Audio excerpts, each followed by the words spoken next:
DPD Partai Golkar Kabupaten Cilacap menggelar pembekalan dan bimbingan teknis terkait pelaksanaan dan aturan kampanye Pemilu 2024 bagi para calon anggota legislatifnya. Acara berlangsung di gedung DPD Golkar Cilacap pada hari Kamis 30 November 2023. Ketua DPD Partai Golkar Cilacap, Cindy Syakir, didampingi Wakil Ketua Bidang MPO Ekanto Wahyuning Santoso menyampaikan bahwa dari tanggal 28 November 2023 sudah memasuki masa kampanye. Tentu banyak aturan yang harus dipatuhi dari proses perizinan, pelaksanaan kampanye, hal-hal yang boleh dilakukan dan tidak boleh dilakukan.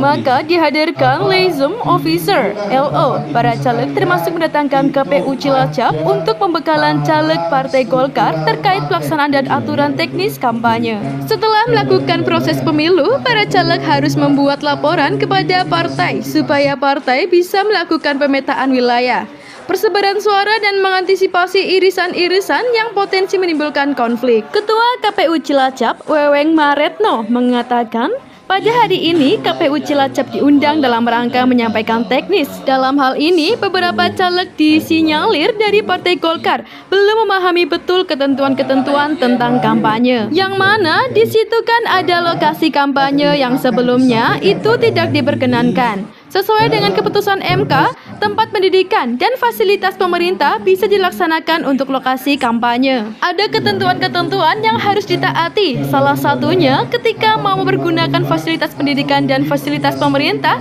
harus mendapat izin terlebih dahulu. Untuk itu, KPU Cilacap menyampaikan secara menyeluruh ke teman-teman caleg dari Partai Golkar. Ya, hari ini DPD Partai Golkar Kabupaten Cilacap mengundang para caleg dari Partai Golkar se-Kabupaten Cilacap untuk bersama-sama mengikuti bimbingan teknis. Yang materinya adalah yang pertama adalah terkait dengan penguatan kelembagaan Partai Golkar. Kemudian yang selanjutnya sekaligus konsolidasi.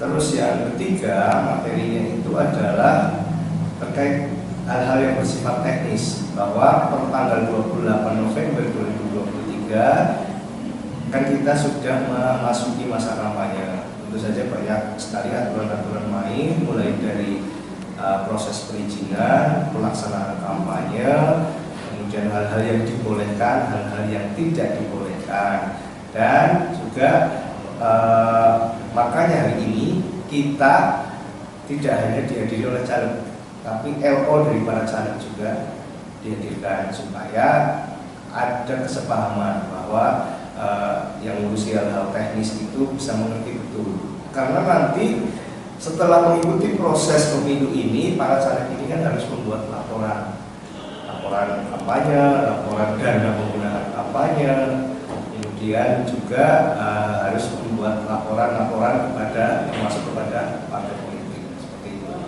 Tujuannya supaya partai bisa mengerti betul secara utuh pemetaan wilayah, kemudian persebaran suara, dan mungkin ada irisan-irisan yang potensi menimbulkan konflik, kita antisipasi sedini mungkin. Ini itu. Ya, kita mengingatkan satu tadi supaya mengikuti ketentuan yang ada, yang kedua tidak memasang alat peraga kampanye yang tidak sesuai ketentuan. Contohnya misalnya memasang baliho frontek di pohon atau di taman kota, kedua atau di fasilitas-fasilitas peribadahan, fasilitas pendidikan, termasuk dalam hal kepatutan, kesopanan. Kita juga ingatkan kepada para caleg, misalnya memasang stiker di rumah seseorang tanpa izin. KPU diundang dalam rangka menyampaikan kampanye, dana kampanye, dan aplikasi Sideka. Nah, sebab dalam hal ini beberapa caleg disinyalir dari Partai Golkar ini belum memahami betul ketentuan-ketentuan tentang kampanye, yang mana di situ kan ada lokasi kampanye yang sebelumnya itu tidak diperkenankan. Nah, saat ini kan sesuai dengan keputusan MK, ini tempat pendidikan dan fasilitas pemerintah ini bisa dilaksanakan untuk lokasi kampanye. Namun demikian di situ kan ada ketentuan-ketentuan yang harus ditaati. Salah satunya ketika mau mempergunakan fasilitas pendidikan dan fasilitas pemerintah, ini kan harus mendapat izin.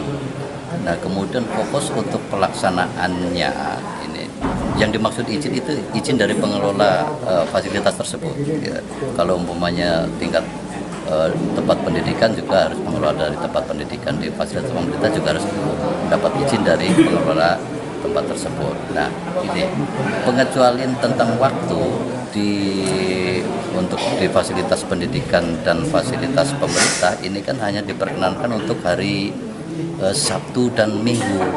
Nah, ini sedangkan teman-teman dari Partai Golkar ada beberapa caleg kan yang sepertinya karena punya kewenangan, ya, karena punya power, tidak mengindahkan ketentuan-ketentuan yang dimaksud, artinya mau dilaksanakan di luar hari Sabtu dan Minggu. Nah, untuk itu kami dari KPU untuk menyampaikan secara menyeluruh ke teman-teman caleg dari Partai Golkar ini.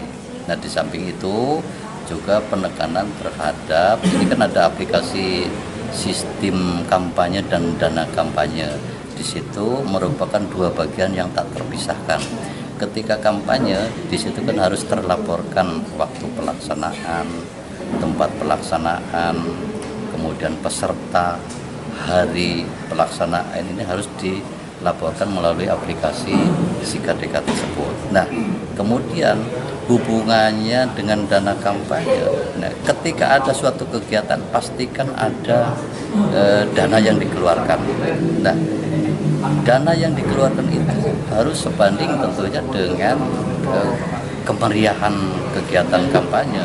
Nah, ini harus terlaporkan dana kampanyenya dalam satu aplikasi SIKADEKA tersebut. Ini KPU dalam hal ini dari operator kami KPU akan memberikan pembekalan terhadap aplikasinya SIKADEKA. SIKADEKA tersebut juga dibagi dalam dua operator. Ini ada operator parpol dan ada operator untuk masing-masing calegnya. Jadi masing-masing caleg itu juga harus mempunyai akun tersendiri.